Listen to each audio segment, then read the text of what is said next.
میرے پاس کوئی اور شے ہوتی تو میں بچا کے نہ رکھتی، بیٹے دے کے نا حاضری لگوا کے تو واپس دروازے پہ لے گئی۔ تو حضرت سیدنا عبداللہ ابن عمر فرماتے ہیں بی بی بول رہی تھی تو میرا جذبہ جہاد بڑھ رہا تھا، اپنے بیٹوں کو کہنے لگی میں تمہیں حضور کے پاس چھوڑ کے جا رہی ہوں، جب تم میدان میں گرو گے تو میں تمہیں دیکھنے آؤں گی، دیکھنا تمہاری پشت پہ کوئی زخم نظر نہ آئے، جتنے تیر کھانے ہوئے سینے پہ کھانا، اتنے تلواروں کے نیزوں کے زخم برداشت کرنے ہوئے یہاں کھانا، پشت پہ زخم نظر نہ آئے۔ حضرت عبداللہ ابن عمر فرماتے ہو بی بی کی گفتگو میرا جذبہ جہاد بڑھا رہی تھی۔ ایک بی بی 3 سال کا 4 سال کا بیٹا لیے رو رہی ہے، احد کا دن ہے، سہیلیاں پوچھتی ہیں تو کیوں روتی ہے؟ وہ کہتی ہے دیکھو میرا خامد بھی بدر میں شہید ہو گیا، بھائی اور باپ بھی، دل کرتا ہے کوئی جوان بیٹا ہوتا تو آج مصطفیٰ کے ساتھ اسے ہی بھیج دیتی، کوئی جوان میرے پاس ہے ہی 3 سال کا تو کیا کروں، 3-4 سال کا بچہ کیا کرے گا؟ پتہ نہیں کیا دلیل آئی، اچانک اٹھی، بیٹے کو سینے سے لگایا، کپڑا ڈالا، مسجد نبوی پہنچ گئی۔ حضرت بلال کہتے ہیں مجھے ملی، کہنے لگی بلال مجھے پتہ ہے حضور تیاری کرا رہے ہیں جنگ کی، پر 2 منٹ اگر میری ملاقات ہو جائے۔ بلال حبشی کہنے لگے حضور ہم ایک بی بی ضد کر رہی ہے۔ حضور باہر آئے، کہنے لگی حضور میں فلاں کی بیٹی، فلاں کی بہن، فلاں کی بیوہ ہوں، میں نے بدر میں 3 شہید دیے ہیں، اب میرے پاس یہ 3 سال کا لال ہی بچا ہے، بڑا فخر ہے میرا، لوگ مجھے شہید کی بیوہ، شہید کی بیٹی، شہید کی بہن کرتے، دل کرتا ہے شہید کی اماں بھی کہیں جاؤں تو میرا بیٹا لے لے۔ سیدنا بلال کہتے ہیں حضور مسکرائے، کہنے لگے یہ 3 سال کا نونہال کیا کرے گا؟ کہتے ہیں اماں کا عجیب جذبہ ہے، کہنے لگی محبوبہ سنا ہے اسلحہ بھی تھوڑا ہی ہے، ڈھالیں زیادہ کوئی نہیں، میرا بیٹا ساتھ رکھ لیں، جب آپ کی طرف کوئی تیر آیا نا تو میرا بیٹا ڈھال کے اس کو ڈھال بنا کے آگے کر دینا۔ محبوبہ ڈھال تو بانی سکتا ہے نا؟ حضرت بلال فرماتے ہیں مصطفیٰ کریم نے فرمایا جا میں نے قبول کیا، قیامت کے دن بیٹا گھر لے جا، جب تیرا نام پکارا جائے گا تو شہید کی اماں کہہ کے پکارا جائے گا، جا تو گھر لے جا۔ کہتے ہیں چلتے چلتے ایک غریبنی اور آ گئی، اتنی سی اٹی بان کی، اتنی سی، بلال حضور سے ملاقات ہو جائے گی، نبی پاک آ گئے، کہا محبوبہ یہ غلبہ اسلام میں میرا بھی حصہ ڈال لے۔ حضور نے فرمایا یہ کیا ہے؟ کہنے لگے حضور خامد فوت ہو گیا، اولاد اللہ نے بے نیازی سے دی نہیں، سویرے چرخہ کاٹ کے رزق حلال کھاتی ہوں، میرے پاس نا یہ اتنا سا بان ہے، ایک گھوڑے کی لگام بن جائے گی، محبوبہ حصہ تو ڈال جائے گا نا دین کے لیے، میری قبولیت ہو جائے گی۔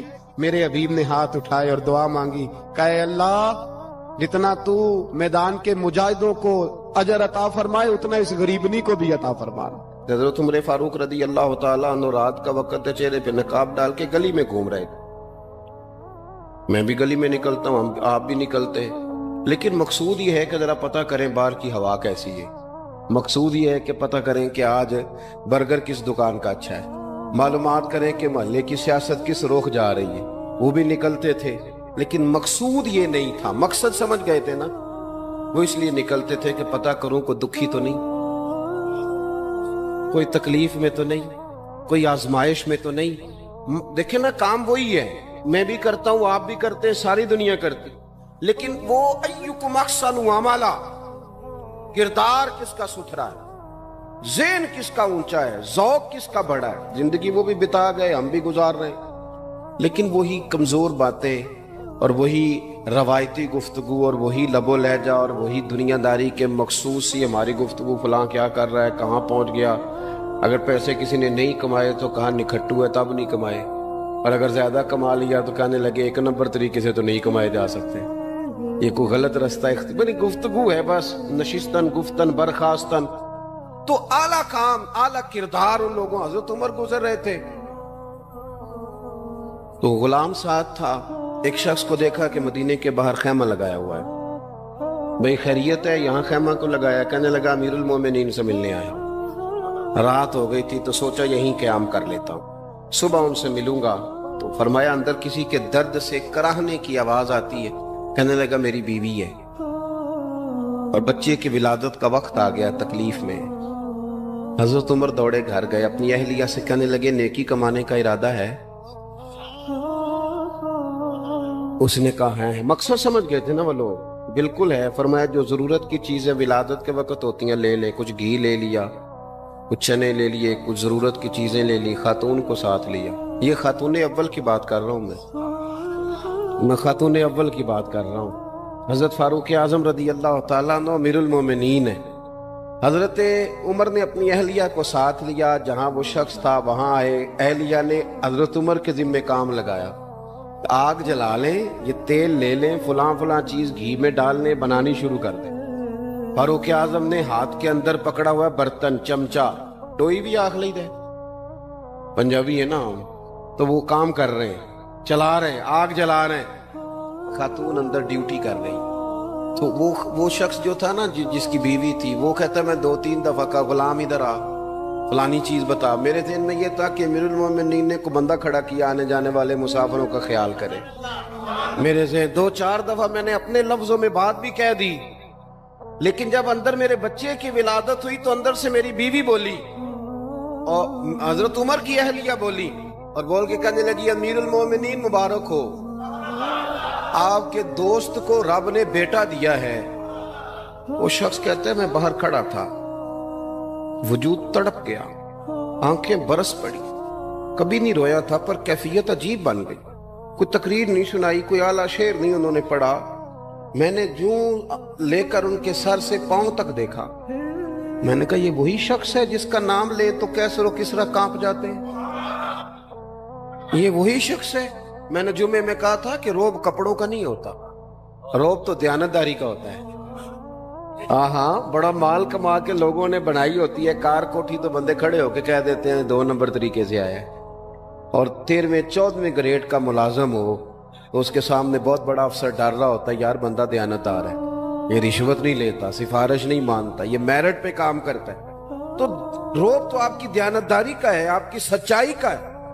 اپنی زندگی میں جو لوگ مقصد سمجھ گئے, مقاصد پا گئے, کچھ کر گئے, ہم ذرا الجھ گئے ہیں. پہلے اتنا شاندار مکان بناتے ہیں, پھر مرنے کو کس کا دل چاہے. اتنی محنت کر کے جو ہے وہ کوٹھی بنائی ہے تو اب چھوڑ کے کون جائے. وہ تیار بیٹھے تھے. انہیں نبی کریم نے کہا تھا کن فی الدنیا کانک غریب نو عابر السبیل, تم نے مسافروں کی طرح رہنا ہے. او میرے بھائی, کبھی دیکھا ہے ایئرپورٹ پہ مسافر لڑتا ہو کہ میں نے یہ جگہ خریدنی ہے؟ اسے پتہ ہے کہ ابھی فلائٹ آنی ہے, میں نے تو چلے جانا ہے. ریلوے اسٹیشن پہ جو جگہ ہوتی ہے وہ خریدنے کے لیے لوگ رٹا نہیں ڈالتے, انہیں پتہ ہے پہلی ٹرین سے چلے جانا ہے. بس سٹاپ پہ جھگڑے نہیں ہوتے کہ یہ کرسی میری ہے, جانا جو ہے مٹی دیں تے مٹی رہنا ہی. ایویں کادی بلے بلے, اج مٹی دے اتے بندے آتے کل مٹی دے تھلے. اتنا زیادہ مقصد نہیں نا جب سمجھتے تو بے چین ہے, بے قرار. بعض لوگوں نے اتنے پیسے جمع کر لیے کہ اتنے کھا نہیں سکتے, اتنی ضرورت نہیں, لیکن اس کے باوجود ہے کہ وہ دوڑ ختم ہونے کا نام ہی نہیں لے رہی. حضرت صدیق اکبر رضی اللہ تعالیٰ عنہ امیر المومنین ہے. بادشاہوں کے بڑے بات ہوتی ہے. ہمارے ملک میں ایسے بھی بادشاہ گزرے ہیں کہ جو سفر پہ جاتے تھے تو خانساں میں بھی لے جاتے تھے, باورچیوں کو بھی لے کے جاتے تھے کہ کھانا میری مرضی کا ہونا چاہیے. حضرت ابوبکر صدیق نے پانی مانگا, امیر المومنین, تو صحابہ نے نا شہد ملا پانی پیش کیا. کوئی اتنی لمبی بات تو نہیں, لیکن صدیق اکبر رو ہی پڑے, اور اتنا روئے کہ ہجکیاں بن گئی. لوگ کہتے ہیں پتہ نہیں تھا کس بات پہ رو رہے ہیں, پر ہم بھی رو پڑے. حضور آپ کیوں روتے ہیں؟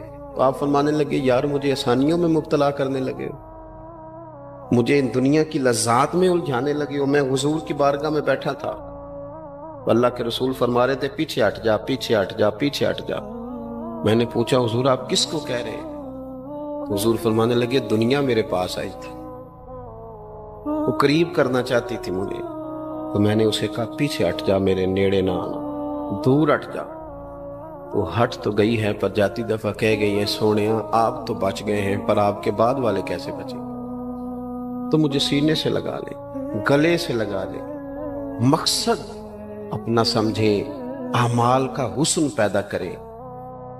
اگر انسان کا مقصود مال کمانا ہے تو اگر مال مل گیا تو اس کے بعد پھر کیا کرے گا؟ کسی نے طے کر لیا تھا کہ بہت بڑی گاڑی اور بہت بڑا بنگلہ مجھے چاہیے، تو وہ بنگلہ اسے مل گیا، گاڑی آ گئی۔ اب تو مقاصد کیونکہ طے نہیں ہوتے، تو جو چیز انسان چھوٹا سا مقصد طے کرتا ہے وہ اسے حاصل ہو جاتا ہے۔ میں نے ملک سے باہر جانا ہے، گھر سیٹ کرنا ہے، ساتھ والا پلاٹ لینا ہے، ہو گیا سارا کچھ، تو اب وہ پھر انسان بے چین ہو جاتا ہے، پریشان رہتا ہے، کہتا ہے سمجھ نہیں آتی مطلب مقصود کیا ہے۔ اللہ تبارک و تعالیٰ نے تو ایک تنکا بے مقصد پیدا نہیں کیا، تو اتنا سونا انسان کیسے بے مقصد پیدا کر؟ تو رب کریم نے ہمیں بتایا کہ مقصد تو تمہارا ہے، مقصد ہے الذی خلق الموت والحیات لیبلوکم ایکم احسن عملا۔ اس نے موت اور حیات اس لیے پیدا کی ہے تاکہ پتہ چلے تم میں اچھے عمل کون کرتا ہے، تم کس قدر زیادہ اپنے رب کی عبادت کرتے ہو، کس قدر زیادہ حسن اخلاق کا مظاہرہ کرتے ہو، کس قدر زیادہ لوگوں کی خدمت کرتے ہو، کس قدر زیادہ تم دین کی تبلیغ میں، اشاعت میں، ابلاغ میں، ترویج میں کردار ادا کرتے ہو۔ با مقصد تمہیں بنایا، با مقصد اچھا ترین عمل تم میں سے کون کرتا ہے، اس لیے موت اور حیات پیدا کی تھی کہ تم نے ستھرے سے ستھرے اعمال، بہتر سے بہتر کردار، اعلیٰ سے اعلیٰ تمہارا انداز زندگی۔ دیکھیں ہم نے لوگوں کے ساتھ مل کے رہنا ہوتا ہے، بہت ساری چیزیں ایسی ہوتی ہیں کہ جو تکلیف کا سامان بنتی ہیں۔ اب انہی لوگوں کے ساتھ اللہ نے ہمیں مل کے رہنے کا حکم دیا، ان کے حقوق ادا کرنے کا حکم دیا، تو ساتھ ساتھ نہ درگزر کا بھی کہا، معافی کا بھی کہا۔ جب انسان معافی کر دینے والا ہو جاتا ہے، درگزر والا ہو جاتا ہے، تو پھر وہ بڑا ہو جاتا ہے، بڑے دل والا ہو جاتا ہے، بڑے حوصلے والا ہو جاتا ہے، بڑے ضرب والا ہو جاتا ہے، اس کی زندگی حسین ہوتی۔ تو یہاں آئے تھے کچھ کام کرنے، وہ جو ہم نے مقصود بنائے تھے نا، مطلب اچھے کپڑے، اچھی دنیا داری، اچھی گاڑی، اچھا موبائل سیٹ، وہ چونکہ مقصود نہیں تھا تو ان چیزوں کے حصول کے باوجود بھی لوگ پریشان ہیں۔ مقصود یہ تھا کہ بہترین عمل، سونا عمل، اعلیٰ ترین عمل میرے رسول پاک صلی اللہ علیہ وسلم کے غلاموں نے نا وہ عمل کر کے دکھایا۔ اعلیٰ ترین مزاج رکھتے تھے اور اعلیٰ ترین خدمت، یعنی لوگ ان کا کردار دیکھ کے نا، کردار اور عمل دیکھ کے، ہم تو لمبی تقریریں کرتے ہیں، باتیں کرتے ہیں، بڑا کچھ بتانا پڑتا ہے، لیکن وہ بس تھوڑا سا نا لوگ ان کے پاس اٹھتے بیٹھتے تھے، آتے جاتے تھے۔ اتنی دوڑ ہے کہ آگے بڑھ کے اور لینا ہے، اور لینا ہے، عالم مزید کا رٹا، وہ سمجھ گئے، ہم نہ اڑے ہوئے۔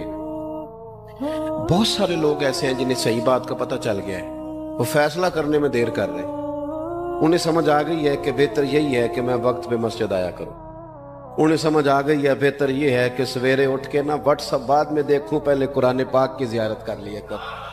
سمجھ انہیں ہے، سمجھ ہے کہ باتیں زیادہ کرنے سے بہتر ہے درود و سلام زیادہ پڑھا جائے، پتہ انہیں ہے، وہ فیصلہ ہی نہیں کر رہے، ارادہ نہیں بنا رہے، توجہ نہیں کر رہے۔ جب بہت زیادہ بندہ دنیا داری میں الجھ جاتا ہے نا، بہت زیادہ،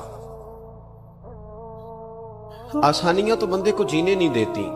پہلے انسان کہتا ہے کہ موٹر سائیکل ہو جائے نا تو چلو سفر آسان ہوگا، پھر موٹر سائیکل کہتا ہے ٹائر 2 ہیں، 4 ٹائروں والی ہونا، چلو مہران ہی ہو جائے خیر ہے، لیکن مہران میں بیٹھتے ہی اسے خیال آتا ہے کہ اس کی تو سیٹیں تنگ ہیں، پھر اس سے بڑی گاڑی چاہیے۔ یہ روز دوڑ ہے، بانج فقیروں کسے نہیں ماریا، اے ہوئی چور اندر دا، یہ دوڑ ہے، یہ ختم۔ حضرت ابوبکر صدیق رضی اللہ تعالیٰ عنہ امیر تھے، ہمیں تو نا جی ایک سے ایک کھانا، اور آج یہ نہیں کھانا، آج میری مرضی کا کھانا، یہ میری مرضی کا، یہ میرے بچے کی مرضی کا، یہ فلانے کی مرضی کا، وہ خواہشات کا انبار، اور نفس بچے کی طرح ہوتا ہے، خواہش پوری کرو تو فوراً ہی دوسری بھی بتا دیتا ہے، دوسری پوری کرو تو تیسری کی بھی خبر دے دیتا ہے۔ ہم نا چونکہ الجھ جاتے ہیں، پھر وہ الجھاؤ ہمیں باہر نہیں نکلنے دیتا۔ اگر تھوڑا تھوڑا کر کے، میرا مطلب یہ ہے کہ زندہ رہنے کے لیے روٹی کھانی ہے نا، مثلا روٹی کا لطف کتنی دیر ہوتا ہے، جتنی دیر منہ میں چباتے ہیں، اس کے بعد ختم۔ تو کپڑا تو پہننا تھا بدن چھپانے کے لیے، اس میں وہ کدھر سے آ گئی ساری کہانیاں جو آج بن گئی ہیں، بن گئی. اور اتنے میں نے عجیب و غریب نظام دیکھا ہے کہ نوجوان ہے، اچھا بھلا سیانا آدمی، کپڑے اس نے تازے سلوائے ہیں اور 99 لوگوں نے کہا ہے صحیح لگ رہا ہے، تو صرف ایک نے کہا نہیں ٹھیک لگ رہا. وہ پریشان ہو جاتا ہے، کہتے بھی اس کا کچھ کروں. کیوں؟ اس لیے کہ یہی سارا مقصود سمجھ لیا ہے، کپڑے پہننا، اسی میں الجھ جانا. میں اکثر دوستوں سے کہتا ہوں، میں خود کسی دوسرے کی بات نہیں کرتا، بہت زیادہ عمر نہیں میری، میں خود جایا کرتا تھا. شادی کوئی آ گئی تو 2-3 دن پہلے ابا جی کہتے تھے پرانے جوتے کچھ گنڈوا لا، کچھ پالش کرا لا، توڑے میں ڈال کے جانا موچی کے پاس، اس نے کچھ سیٹ کر دینے. اب کہاں رہ گیا جی یہ کام؟ چھٹی نہیں ہو گئی. اب کون سا ایسا سلسلہ ہے؟ وہ جو کہیں سے کپڑا تھوڑا پھٹ جاتا تھا نا، تو اماں اس کو اس طرح پیوند کراتی تھی کہ ڈیزائن بھی بن جاتا تھا اور کام بھی چل جاتا. کدھر گیا وہ دور؟ لیکن تکلیف دیکھ لیں آج پہلے سے زیادہ ہے، لڑائی پہلے سے زیادہ ہے، آزمائش پہلے سے زیادہ ہے. کیوں؟ جتنی بھی خواہشات آپ بڑھاتے جائیں گے نا، مقصد فوت ہوتا جائے گا. جتنی بھی مقصود سفر کرنا ہے، گاڑی دکھانا تو مقصود نہیں نا، لیکن ہمیں وہ والی گاڑی چاہیے کہ لوگ ایک دفعہ انگلی منہ میں ڈالیں کہ وہ خو اس گاڑی پہ بیٹھا ہوا ہے. ہم مقصد سے پیچھے ہٹیں گے جب پھر تکلیف میں آئیں گے، پھر آزمائش. زندگی میں ہم نے جو چیزیں مینج کی ہیں وہ ساری دوسروں کے لیے، ہمارے لیے کوئی شے بھی نہیں. ولیمے پہ گئے تاکہ برادری راضی ہو جائے، تعزیت کے لیے گئے تاکہ محلہ راضی ہو جائے، فلانا کام کیا تاکہ لوگ جو ہیں وہ میرے حق میں ہو جائیں. ساری زندگی دوسروں کے لیے جی کے گزار دی، اور آپ نے 99 نیکیاں کی، ایک خامی آئی تو لوگ تو وہ تھے جو پھر بگڑ گئے. بہتر نہیں بندہ رب کو ہی راضی کرے. واللہ ورسولہ احق ان یرضوہ، اللہ اور اس کے رسول کا زیادہ حق ہے کہ انہیں راضی کیا جائے، ان کا زیادہ حق. اپنی زندگی میں معاملات کو ترتیب دیں، ایک مخصوص ذہن بنائیں. اتنا سویرے قرآن شریف پڑھنا ہے، اتنا درود پاک، اور یہ راز ہو ہمارا اور ہمارے رب کا، یہ راز ہو. اتنی دیر مصلی پہ بیٹھنا ہے. میرے ایک دوست ہے ڈاکٹر صاحب، میں بیٹھا تھا تو وہ ایک شخص کو کہہ رہے تھے تیرے دل میں کچھ باتیں ہیں، نکال دے تاکہ تیری ٹینشن ریلیز ہو جائے، تیری صحت ٹھیک ہو جائے گی. تو بندہ کہہ رہا تھا اچھا ٹھیک ہے ڈاکٹر صاحب. تو میں نے کہا کہ اگر آپ اجازت دیں تو ایک بات میں بھی کر لوں. نے کہا آپ بھی کر لیں. تو میں نے کہا ڈاکٹر صاحب کچھ دکھ بڑے ذاتی اور نجی ہوتے ہیں، بندہ کسی کے سامنے کہہ ہی نہیں سکتا، بڑے ذاتی قسم کے ہوتے ہیں. وہ آپ کسی کے سامنے جتنا مرضی کوئی قریبی ہو، وہ بندے کی اپنی اندر کی کچھ ایسی تکلیفیں ہوتی ہیں اندر کی. آزم گنڈاں دے وچ گنڈاں 10 کیڑی کیڑی کھولا، بڑے مسئلے ہوتے ہیں، آپ کیسے بیان کر سکتے ہیں؟ سوال ہی نہیں پیدا ہوتا. تو کہنے لگا پیر صاحب حال تو ہوگا نا. میں نے کہا بالکل ہے. ہمیں ہمارے دین نے دعا سکھائی ہے، جو کسی سے نہیں کہہ سکتے وہ اپنے رب سے کہہ دو. اللہ کے حضور عرض کر دو، کشکول طلب دراز کر کے کہہ دو مالک یہاں پریشان ہوں. وہ بڑا کریم ہے، عطا بھی کرے گا اور پردہ پوشی بھی فرمائے گا. اپنے اللہ کے ساتھ اپنا تعلق مضبوط کریں، اپنی زندگی میں حسن اعمال کا پیدا کریں. اعمال کا، کہانیوں کا نہیں، باتوں کا نہیں، تصویروں کا نہیں، نئی سے نئی پکچر کا نہیں، اعمال کا. اور خوبصورت ترین طریقہ ہو. دیکھیں نا، مشکل سے بھی تو نماز پڑھنی ہے نا. سویرے ابا بڑے غصے میں تھے تو پھر مجھے اٹھنا ہی پڑا، تو اس طرح بھی تو پڑھنی ہے. تو اگر بندہ ذوق سے اٹھے اور ذرا سونا کر کے وضو کرے اور ذرا صحیح کر کے مصلی بچھائے اور سجدہ کرے تو ذرا ذوق سے کرے. مجھے سوز دے، مجھے ساز دے، مجھے نیم شب کا نیاز دے، دم سجدہ خود کو میں توڑ دوں، مجھے ایسا ذوق نماز دے. اس ذوق کے ساتھ آگے بڑھے. مقاصد جب بندہ سمجھ جاتا ہے نا، مقاصد، پھر اس کے لیے آسانی ہوتی ہے. میں نے عرض کیا تھا زیادہ باتیں نہیں کرنی، مقصود تو ایک پیغام دینا ہے. اب ہم نے جانے والوں کے لیے کیا کرنا ہے؟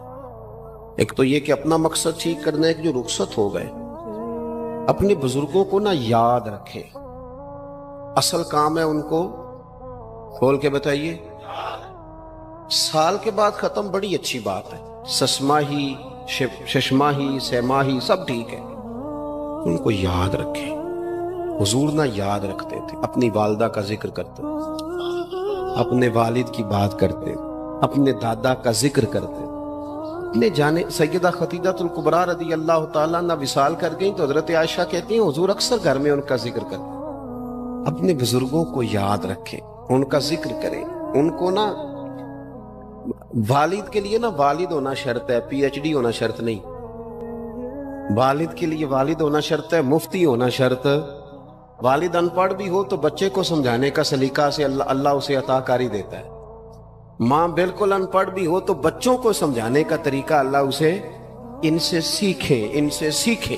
میرے والدہ اور والدہ دونوں اپنا نام نہیں لکھ سکتے تھے، تو میں اپنے دوستوں سے کہتا ہوں مجھے کبھی موقع ملے تو میں کئی جلدوں میں کتاب لکھ سکتا ہوں اپنے ماں باپ. اس لیے کہ وہ جو ہمیں سکھا گئے، جو بتا گئے، وہ انہی کا خاصہ تھا. تو اپنے ایک تو جانے والوں کو یاد رکھیں، دوسرا ان کے لیے دعا کریں تو درد سے کریں، سونی کر کے کریں، صحیح کر کے کریں، اکیلے بیٹھ کے کریں. دعا کا سب سے زیادہ تعلق آپ کے دل کی آواز کے ساتھ ہوتا ہے. اور جس طرز میں حضور نے ہمیں حدیث سکھائی ہے نا، اس رنگ میں کبھی آپ حدیث کو سیکھیں، سمجھے نا. حضور فرماتے ہیں جس طرح دریا میں ڈوبنے والا سہارا تلاش کرتا، دریا میں اسے کتنی کو جلدی ہوتی ہے، غوطے لگ رہے ہوتے ہیں. وہ اس طرح کا نہیں ہوتا کہ میں عصر کی نماز کے بعد پھر آؤں گا تجھے نکالنے، اس طرح تو نہیں نہ ہوتا. دریا میں ڈوبنے والا اس طرح کشتی سہارا تلاش کرتا ہے، حضور فرماتے ہیں اس طرح قبر میں جانے والا دعاؤں کا انتظار کرتا ہے. آپ نے دیر کر دی دعا مانگنے میں، ختم دلانے میں دیر کر دی. خود صبح و شام ہمہ وقت دعا. ابھی آپ آیتیں سن رہے تھے سورہ ابراہیم کی، اللہ نے نماز میں رکھ دی ربنا اغفر لی ولی وللمؤمنین یوم یقوم الحساب. ایک تو نے یاد رکھیں، خوب دعا کریں، اور دوسرا کوشش کریں کہ وہ جو نیکیاں کرتے تھے وہ نیکیاں بھی جاری رہیں. جن لوگوں سے ان کا اچھا تعلق تھا وہ تعلق بھی قائم رہے. یہ بھی کوشش کریں کہ ان کے لیے صدقات و خیرات کریں، اور قیمتی صدقہ دیں. قیمتی، میں بات ختم کرنے لگا ہوں بس. قیمتی صدقہ دیں، قیمتی. 15 تولے سونا گھر میں پڑا ہوتا ہے، قیمتی ہوتا ہے نا. کبھی کسی نے چوک میں بتایا کہ آج 15 تولے سونا میرے گھر میں پڑا ہے؟ بولو نا، لگتا ہے تو 10 چھڑنا ہے. اگر گھر میں 50 لاکھ روپے کیش پڑا ہو تو چوک میں گلی میں آ کے آپ بات کریں کہ گھر میں پیسے پڑے ہیں؟ کیوں؟ کہ وہ قیمتی ہیں، کوئی لے نہ لے. تو یہ جو 5000 مسجد دیکھ کے سارے محلے کو بتاتے ہو، یہ بھی صدقہ تھا، یہ بڑا قیمتی چیز تھی. یہ بتانے والا نہیں تھا، یہ تو نیکی تو قیمتی تھی. قیمتی چیز جو ہوتی ہے وہ تو چھپائی جاتی ہے کہ بتائی جاتی ہے. یہ جو بیٹیاں ہیں نا اسلام کی، مائیں بہنیں، یہ قیمتی ہیں. اس لیے اسلام انہیں کہتا ہے تم گلیوں اور چونکوں میں آنے والی نہیں، قیمتی چیزیں گھر کے اندر رہا کرتی ہو. تم قیمتی چیزیں ہو، تمہارا وجود قیمتی ہے. تم کبھی ماں ہو، کبھی بیٹی ہو، کبھی بہن ہو، کبھی بیوی ہو، قیمتی ہو. اس لیے تمہیں اسلام کہتا ہے کہ گھر کے اندر رہو گی تو تمہاری قیمت رہے گی. کچھ چیزیں ایسی ہیں جو چونکوں میں گلیوں میں پھیل جائیں تو ان کی قیمت نہیں رہتی. اس لیے تمہیں کہا جاتا ہے کہ گھر میں رہو. یہ جو تمہیں چونکوں میں لاتے ہیں یہ تمہیں بے وقت کرنا چاہتے ہیں، بے قیمت کرنا چاہتے ہیں. انسان تھوڑی دیر کے لیے، اگر تھوڑی دیر کے لیے غور کرے تو بڑے بڑے جانور انسان سے بڑے طاقتور ہیں، لیکن اللہ نے ان کی نکیل انسان کے ہاتھ میں تھما دی. اتنا بڑا جہاز ہے، ٹنوں وزن لے کے چل رہا ہے. انسان کے بس کی بات نہیں کہ وہ کئی لوگ لگ کے بھی اس کو اٹھا سکیں، لیکن اللہ نے اس کے قبضہ و اختیار میں کر دیا ہے. فرمایا هو الذی خلق لکم ما فی الارض جمیعا، زمین میں جو کچھ ہے سارا تیرے لیے بنایا ہے، آسمان میں جو ہے سارا تیرے لیے بنایا ہے.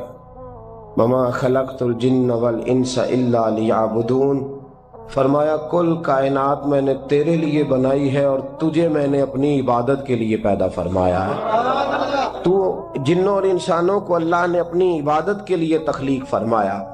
مقصد زندگی، مقصد تخلیق، دنیا میں آنے کا مقصد اولین اور مقصد آخری اللہ کی عبادت، اللہ کی معرفت، اللہ کی طرف توجہ، اللہ کی طرف رجوع.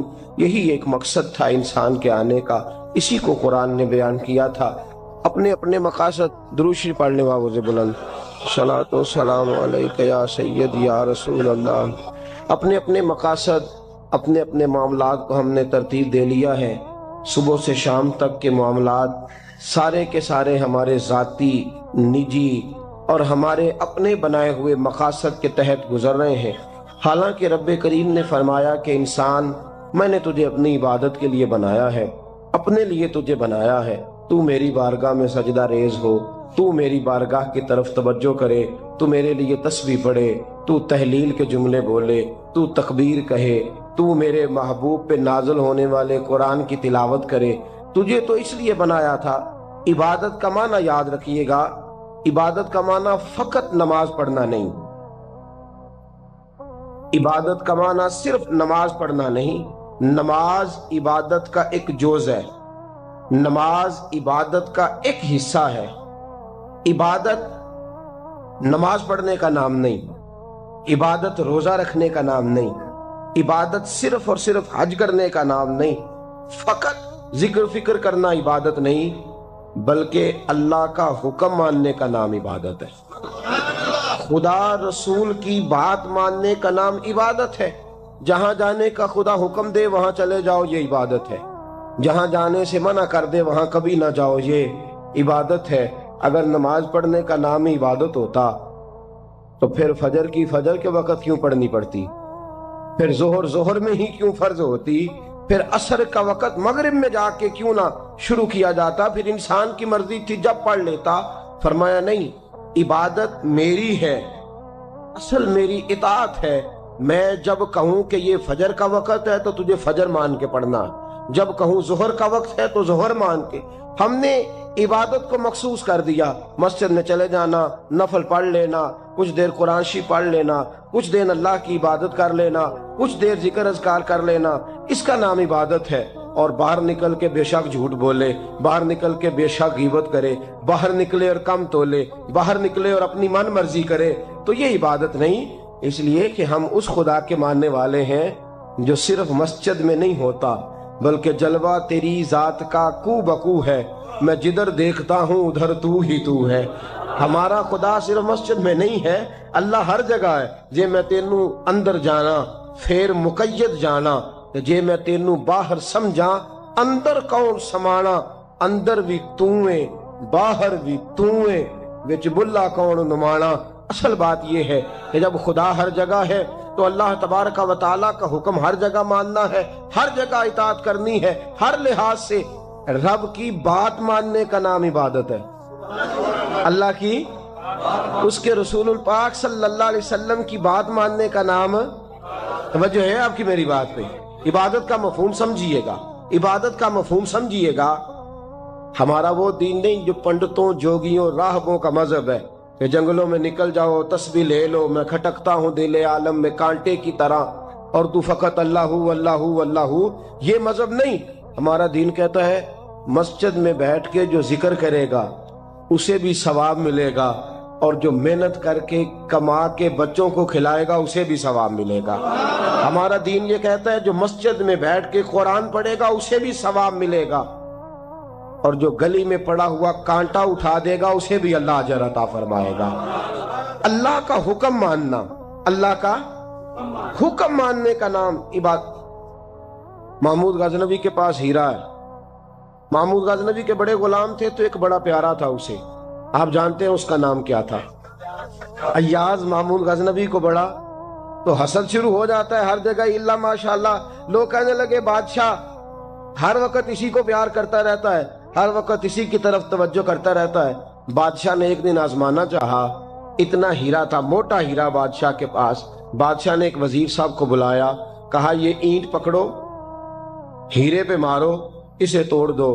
کہنے لگا بادشاہ بات تیری ٹھیک ہے پر بڑا قیمتی ہیرا ہے، کیوں تڑوا رہے ہیں آپ؟ مال خزانہ میں رکھ دیں، کام آئے گا، کسی نہ کسی جگہ پہ استعمال ہو جائے گا، آپ کیوں اس کو تڑوانے کی ضد کر رہے ہیں؟ بادشاہ سلامت نے کہا اچھا تم نے ٹھیک مشورہ دیا، میں ہی جذبات میں آ گیا تھا۔ ایک دوسرے آدمی کو بلایا، اس کو کہا یہ ہیرا توڑنا ہے۔ اس نے کہا بادشاہ مجھے لگتا ہے پوری دنیا میں اتنا موٹا ہیرا تیرے پاس ہے، کسی اور کے پاس نہیں ہوگا۔ یہ توڑنے کی چیز نہیں، تجوری میں سنبھالنے کی چیز ہے، اسے سنبھال کے رکھ۔ تیسرے کو بلایا، چوتھے کو بلایا، جس کو بھی بلاتا رہا وہ بادشاہ کو سمجھاتا رہا، جس کو بلایا بادشاہ کو سمجھایا۔ ایاز کی باری آئی، کہا ایاز ادھر آ۔ توجہ ہے آپ کی؟ ایاز ادھر آ، یہ ہیرا تو توڑ دے۔ اس نے اینٹ پکڑی، زور سے ماری، ہیرا توڑ دیا۔ بادشاہ کہنے لگا بڑا بیوقوف ہے بھئی تو، یہ سارے میرے خیر خواہ تھے، مجھے سمجھاتے رہے اور تو نے خیال ہی نہیں کیا، میں بیوقوف تھا تو بھی ساتھ ہو گیا، توڑ ہی دیا۔ کہنے لگا بادشاہ غلطی ہو گئی، مجھ سے غلطی ہو گئی، مجھے نہیں توڑنا چاہیے۔ اس نے کہا اچھا چل چھوڑ، ایک بات بتا، تیرے سامنے جو سب مجھے مشورے دے رہے تھے تو نے کیوں نہیں دیا؟ میں نے تجھے کہا توڑ دے۔ کیا لفظ ایاز نے کہے، کمال کر دی۔ کہنے لگا بادشاہ میرے دل میں خیال آیا ہیرا ٹوٹتا ہے تو ٹوٹ جائے، میرے بادشاہ کا حکم نہیں ٹوٹنا چاہیے، یہ ٹوٹتا ہے تو ٹوٹ جائے، یہ کرچی کرچی ہوتا ہے تو ہو جائے، خزانہ خالی ہوتا ہے تو ہو جائے، لیکن میرے مالک کا حکم نہیں ٹوٹنا چاہیے۔ بادشاہ میں ہر چیز توڑ دوں گا پر میں تیرا حکم نہیں توڑ سکتا۔ بس دوستو یہی عبادت ہے، بلا مثال و بلا تشبیہ بات سمجھیے گا۔ جس نے خدا کا حکم توڑ دیا اس نے عبادت نہیں کی، اور جس نے خدا کا حکم اچھا آؤ نماز کے لیے، دکان کا وقت ہے، گاہک بھی زیادہ آ گئے ہیں، رش پڑ گیا ہے، اب تھوڑا وقت مشکل ہو جائے گا، ذرا تھوڑی دیر میں پڑھ لوں گا۔ ہیرا ٹوٹتا ہے تو ٹوٹ جائے، گاہک آنے کا سلسلہ ٹوٹتا ہے تو ٹوٹ جائے، روزی آنے کا سلسلہ ٹوٹتا ہے تو ٹوٹ جائے، مسلمانوں خدا کا حکم نہیں ٹوٹنا چاہیے، رسول اللہ کا فرمان نہیں ٹوٹنا چاہیے۔ میرے رسول پاک صلی اللہ تعالی علیہ وسلم کا اقبال نے کیا کہا؟ کہنے لگا اے طائر لاہوتی، اس رزق سے موت اچھی جس رزق سے آتی ہو پرواز میں کوتاہی۔ کہا خدا کا حکم نہ توڑ بیٹھنا، اور عبادت بھی جس کو اللہ کہہ دے وہ عبادت ہے۔ ایک بندہ زوال کے وقت نماز پڑھنے کھڑا ہو جائے تو ہو جائے گی، کیوں؟ نماز نہیں پڑھ رہا؟ اچھا میں آپ کو روایت سناتا ہوں، شیر خدا مولا کائنات حضرت علی المرتضی رضی اللہ تعالیٰ عنہ فرماتے رسول پاک صلی اللہ علیہ وسلم نے ہمیں منع فرمایا یا جب عید الفطر کا دن ہو یا عید الاضحیٰ کا دن ہو تو تم نے کیا کرنا ہے؟ فجر کی نماز پڑھنی ہے، اس کے بعد اشراق چاشت نہیں پڑھنی، فجر سے لے کر عید کی نماز تک درمیان میں کوئی نماز نہ پڑھنا۔ جب عید کی نماز ہو چکے پھر تمہیں اجازت ہے جتنے مرضی نفل پڑھو، لیکن فجر سے لے کر عید تک تم کوئی اور نماز نفل درمیان میں نہ پڑھنا۔ حضرت علی المرتضی شیر خدا کا زمانہ ہے، عید کا اعلان ہو گیا، عیدگاہ میں لوگ کٹھے ہو رہے ہیں، ایک شخص دوڑا آیا، اس نے آ کے نماز کی نیت باندھ لی۔ توجہ ہے آپ کی؟ میں نے کہا عبادت ہے خدا کا حکم ماننے کا نام۔ حضرت علی رضی اللہ تعالیٰ عنہ نے نماز کے بعد اس شخص کو بلایا، فرمایا ادھر آ، تجھے نہیں پتا کہ جب تک عید کی نماز نہیں ہوتی کوئی اور نفل نہیں پڑھیں گے؟ کہنے لگا جی میں نے نماز ہی پڑھی ہے، کوئی جرم کیا ہے؟ کوئی نماز پڑھی ہے نا، میں نے سجدہ کیا ہے، کوئی جرم ہے؟ حضرت علی نے تلوار نکال لی، فرمایا جو مصطفیٰ کی سنت توڑ کے نفل بھی پڑھے گا میں اس کا بھی سر قلم کر دوں گا، جو رسول پاک کے حکم کے خلاف عبادت بھی کرے گا اس کو بھی قتل کر دیا جائے گا۔ توبہ کر۔ یاد رکھیے گا عبادت خدا رسول کی بات ماننے کا نام ہے۔ آپ سویرے 8 بجے اٹھ کے کھڑے ہو جائیں کہ میں نے تو فجر پڑھنی ہے، فجر کا وقت 8 بجے نہیں ہوتا، وہ گزر گئی 4 بجے، 4:15 بجے ہو چکا۔ ایک شخص شام 7 بجے کھڑا ہو جائے کہے جی میں تو ظہر کی نماز 7 بجے پڑھا کروں گا، یہ کیسے ممکن ہے؟ اس کا وقت تو 2 بجے کے راؤنڈ اباؤٹ ہے، تجھے اسی وقت ادا کرنی۔ یاد رکھیے گا عزیز ساتھیو، عبادت اللہ کا حکم ماننے کا نام ہے، لیکن عبادت کی بہت بڑی جو ایک رکن ہے، عبادت کا بہت بڑا جو ایک جز ہے وہ نماز پڑھنا، بہت بڑا جز۔ حضرت محمد بن ابی بکر حضرت صدیق اکبر کے صاحبزادے رضی اللہ تعالیٰ عنہ کیا فرماتے ہیں مسلمانوں بڑے نصیبوں والے ہو، بڑے نصیبوں والے ہو، تمہیں تو اللہ کی بارگاہ میں جانے کے لیے اجازت ہی نہیں لینی پڑتی، اللہ نے تمہارے لیے دروازہ ہی کھول دیا ہے، جب دل کیا وضو کیا نماز کی نیت باندھی اللہ کے دروازے کھل گئے، اور بغیر کسی ترجمان کے تم نے اپنے رب سے بات کرنی شروع کر دی۔ عبادت ایسی نعمت ہے، اللہ کی بارگاہ میں کھڑے ہونا، سجدہ کرنا اتنی بڑی فضیلت کی بات ہے۔ یہ حدیث میرا خیال ہے آپ کو کبھی بھولنی نہیں چاہیے۔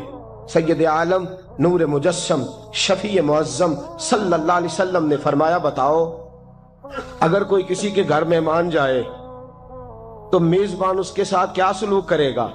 تو صحابہ کہنے لگا یا رسول اللہ جتنا میزبان اچھا ہوگا اتنا ہی اچھا سلوک کرے گا، جتنا وہ اعلیٰ ہوگا اتنا ہی اعلیٰ سلوک کرے گا، جتنا وہ عرفہ ہوگا اتنی ہی اس کی بات بھی بڑی ہوگی۔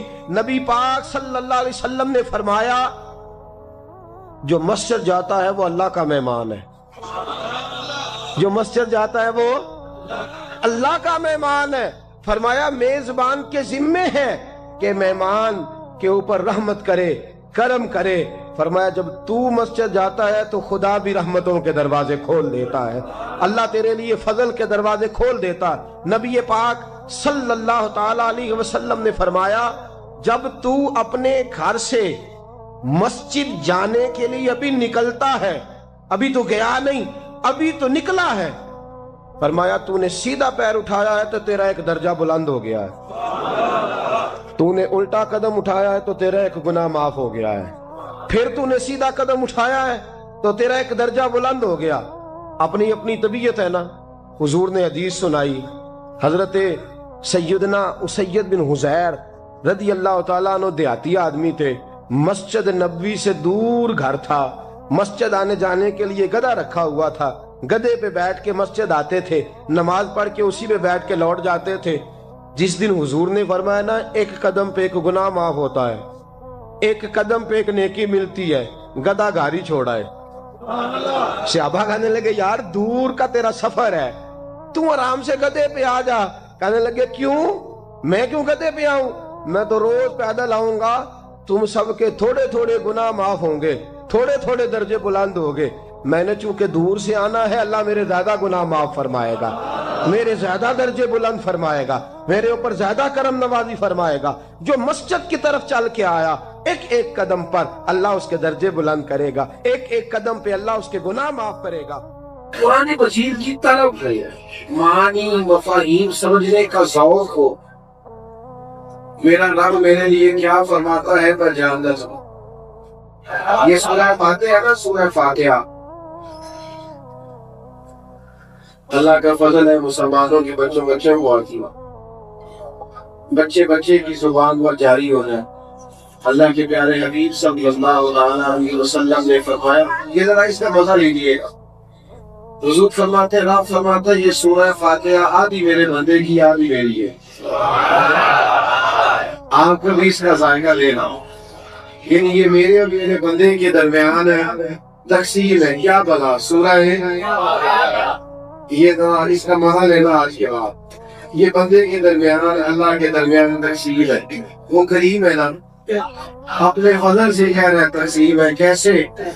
بندہ کہتا ہے الحمدللہ رب العالمین الرحمن الرحیم مالک یوم الدین ایاک نعبد و ایاک نستعین، یہ اس نے اپنے رب کی حمد کی، اللہ کی تعریف کی، اللہ سے استعانت کا سوال کیا، اپنی ساری عبادتیں نیاز مندیاں اس کے حضور پیش کر کے نا اب بندہ اپنا حصہ اپنے مالک سے طلب کرتا، کہتا ہے میرے الصراط المستقیم۔ دنیا میں سب سے زیادہ تکلیف میں وہ بندہ ہوتا ہے جو الجھا ہوا ہوتا ہے۔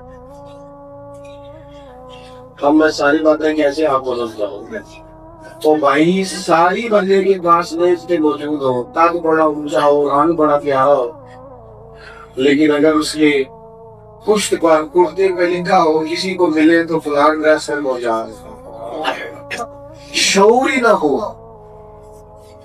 اس کے پاس ذہنی استعمال بھی نہ ہو، اور اس کے بعد کروڑوں روپیہ پہ ہو تو کس کا ہوگا؟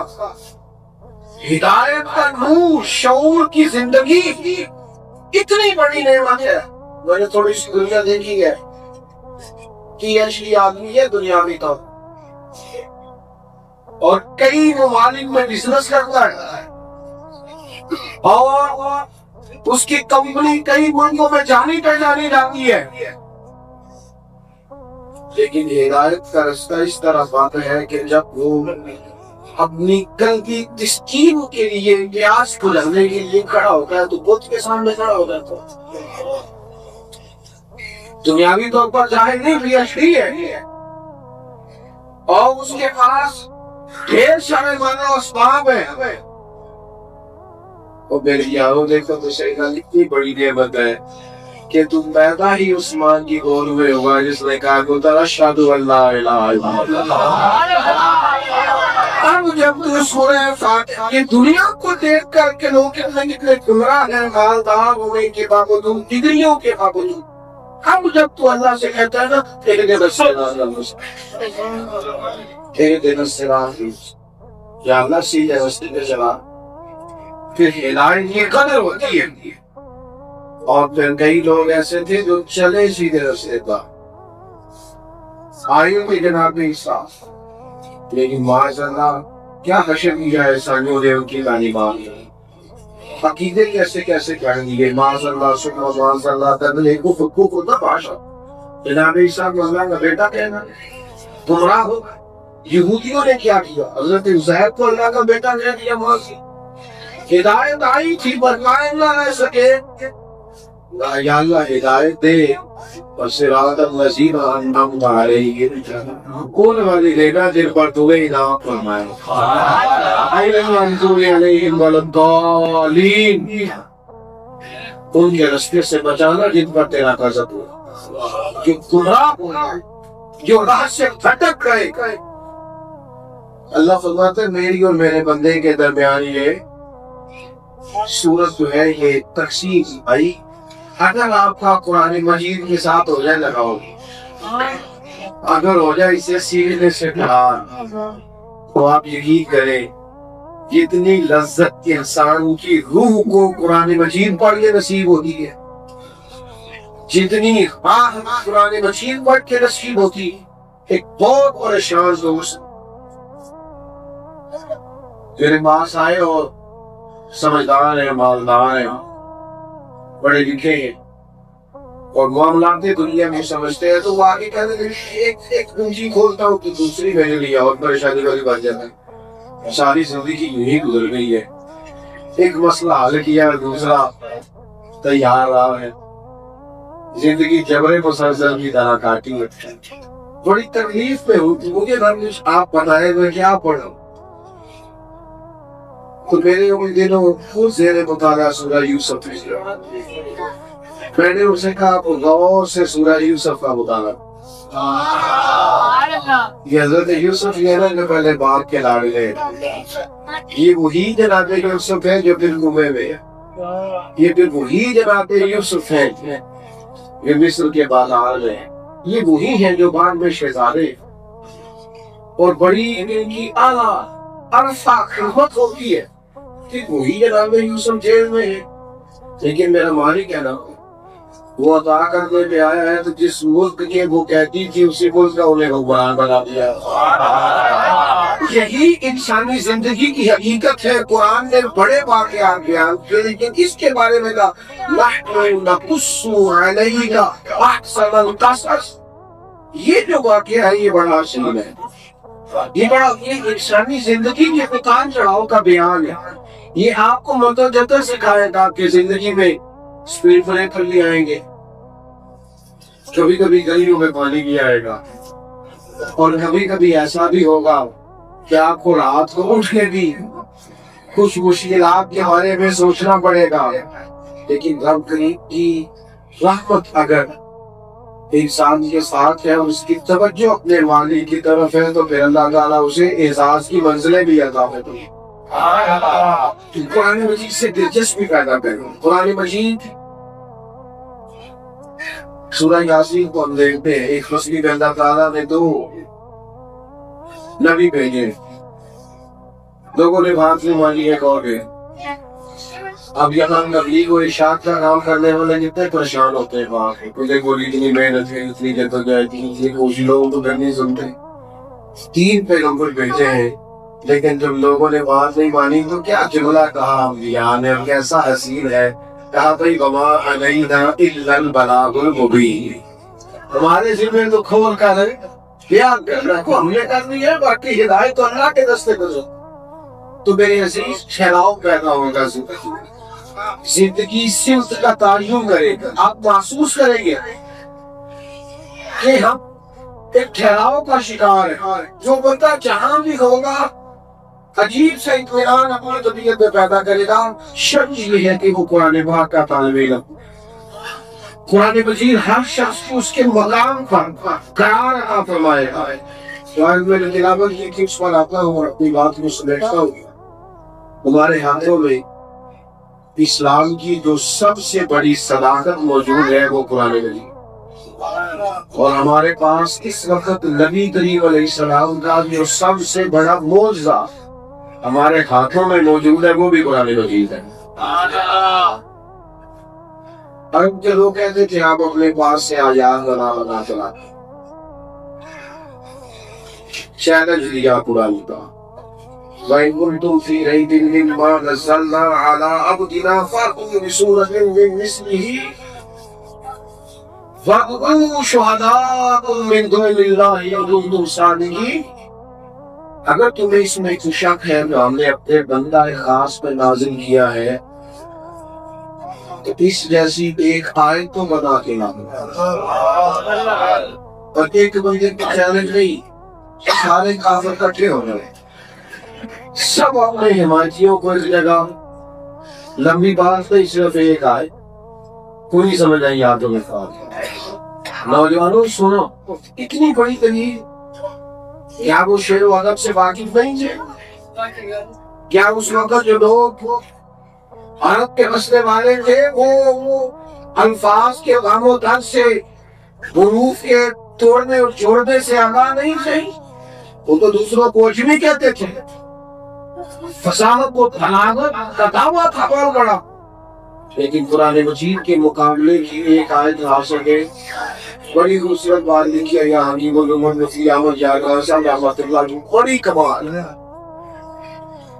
مفتی صاحب رحمۃ اللہ علیہ فرماتے ہیں بندہ جتنی مرضی بڑی چیز بنا لے وہ نہیں بنا سکتا جو آپ نے بنایا.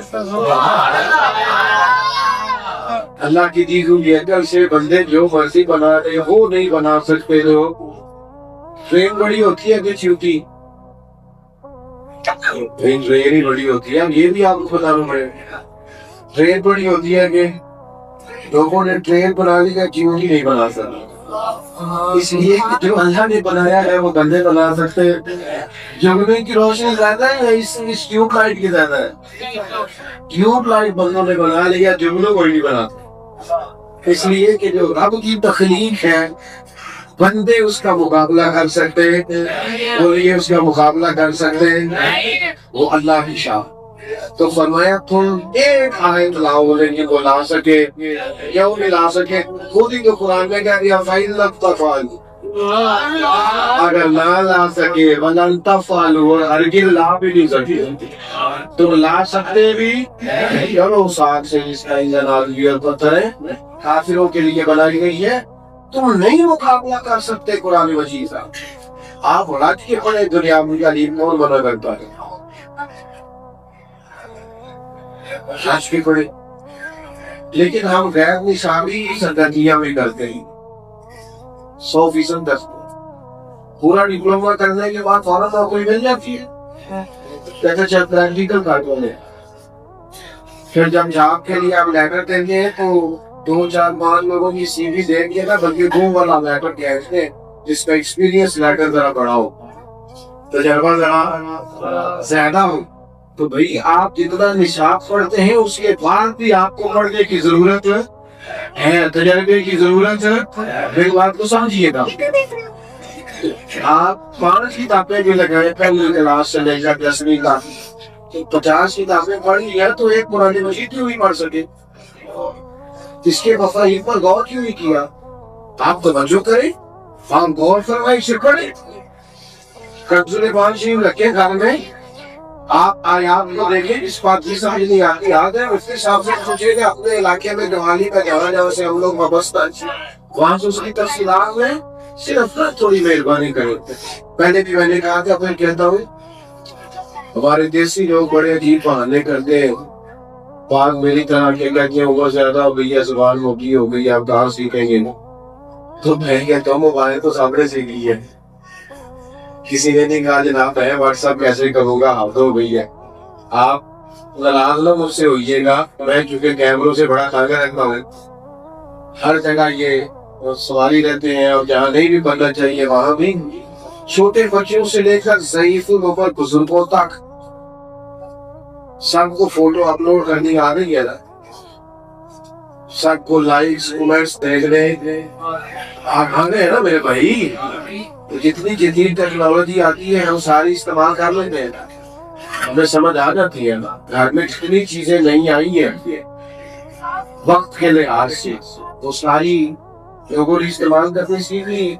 تھوڑا سا نا جو جہاں سے بات شروع کی تھی وہیں آتا ہوں، طلب پیدا کرے. طلب جس چیز کی طلب پیدا ہو جاتی ہے نا، تیری تلاش میں پھرا میں جنگل پہاڑ اور مشت. آپ یقین کریں طلب پیدا ہو جائے تو بندہ تھکتا نہیں، طلب پیدا ہو جائے تو رکاوٹ پاس ہی نہیں ہوتی. کبھی طلب پیدا ہو جائے نا تو حضرت عبداللہ ابن عباس فرماتے ہیں جس رات نہ پڑھوں قرآن مجھے کہتے ہیں آج تمہیں پڑھی نہیں، پھر تو جناب دل لگ جاتا ہے، پھر تو طبیعت مائل ہو جاتی ہے. پھر تو وہ فرماتے ہیں کہ میرے ان کی نگین بھی گم ہو جائے تو میں قرآن مجید سے پیچھتا. طلب پیدا کریں گے، ذوق پیدا کریں گے. آپ کوئی بھی بات ایسی ہو جائے نا جس سے گھر والے خوش ہو تو بندہ وہ بات جا کے گھر سناتا. تو بھائی آپ نے جو آیات سیکھی، جو کرنے پر سیکھا، جو جہاں سے کچھ پڑھا، تھوڑا سا کبھی اسے بھی کھول لے گھر کے اندر، تھوڑا سا غور کر لے گا یہ رات بات کمال ہو گئی ہے. یہ بات یہ پہلی دفعہ میں نے سنی، یہ پہلی دفعہ سمجھ لیا. یہ بھی رنگ ہے طلب پیدا کرے. دین بڑا مزہ، جو دین کے طالب علم ہو جاتے ہیں نا آپ یقین کریں، اور پتہ ساری زندگی طالب علم رہتا ہے. وہ نئی سے نئی چیز پڑھتا ہے نا. ابھی بھی کبھی بیٹھے ہوتے ہیں تو پھر اچھی پینسل سے حاشیہ لگاتے ہیں جملے کے نیچے، یہ کیا لکھ لیا یار مفسرین، کمال ہو گئی. اور پھر اس کا لطف لیتے ہیں کئی دنوں، کئی راتوں اس کا مزہ لیتے رہتے ہیں. یہ ذوق پیدا کریں. اللہ کی بارگاہ میں دعا کرتا ہوں اللہ تبارک و تعالی جن کلاسز کا آغاز کیا جا چکا ہے اور کیا جا رہا ہے، اللہ تعالیٰ سب کو کامیاب فرمائے.